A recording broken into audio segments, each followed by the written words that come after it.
வானத்தையும் பூமியையும் படைத்த சர்வ வல்லமையுள்ள தேவனை ஸ்தோத்தரிப்போமாக.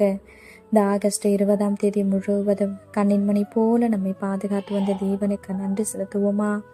கிருபையும் மகிமையும் நிறைந்த எங்கள் பரிசுத்தமுள்ள நல்ல தகப்பனே, ஸ்தோத்தரிக்கிறோம், துதிக்கிறோம் ராஜா. இந்த இரவு நேரத்திலும் உம்மை நோக்கி பார்க்கக்கூடிய கிருபையை கொடுத்ததற்காக நன்றி தகப்பனே. அப்பா, இந்த நாளிலும் உங்களுக்கு பிரியமில்லாத காரியங்களை செய்து உடைய இருதயத்தை துக்கப்படுத்தியதற்காக எங்களை தயவாய் மன்னியும் ஆண்டவரே. உமக்கு பிரியமான பிள்ளையாய் வாழ உதவி செய்யுங்கப்பா. இந்த நாளிலும் எங்கள் தேவைகள் எல்லாவற்றையும் சந்தித்து நாங்கள் சோர்ந்து போகாதபடி உடைய வார்த்தை கொண்டு எங்களை குணப்படுத்தியதற்காக நன்றி தகப்பனே. ஆண்டவரே, இந்த நாளிலும் நாங்கள் கோபம் கொண்டதற்காக எங்களை தயவா மன்னிச்சிருங்க ஏசப்பா. எந்த சூழ்நிலையிலும் கோபப்படாம பொறுமையா இருக்க எங்களுக்கு கற்றுத்தாங்க ஆண்டவரே. மிகுந்த மனத்தாழ்மையும் சாந்தமும் நீடிய பொறுமையும் உடையவர்களாய் அன்பினாலே ஒருவரை ஒருவர் தாங்குங்கள்னு சொல்லியிருக்கீங்களா ஆண்டவரே. அப்பா, உங்க வார்த்தைக்கு கீழ்ப்படைந்து வாழ உதவி செய்யுங்கப்பா.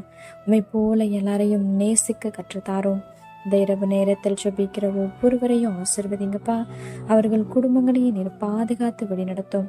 எங்கள் ஆவி, ஆத்துமா, சரீரம் முழுவதையும் உடைய கரத்திலே கொடுக்கிறோம். நீர் பொறுப்படுத்தி நீர் வழிநடத்தும். இயேசு கிறிஸ்துவின் இனிய நாமத்தில் ஜெபிக்கிறோம் எங்கள் ஜீவனுள்ள நல்ல பிதாவே. ஆமென்.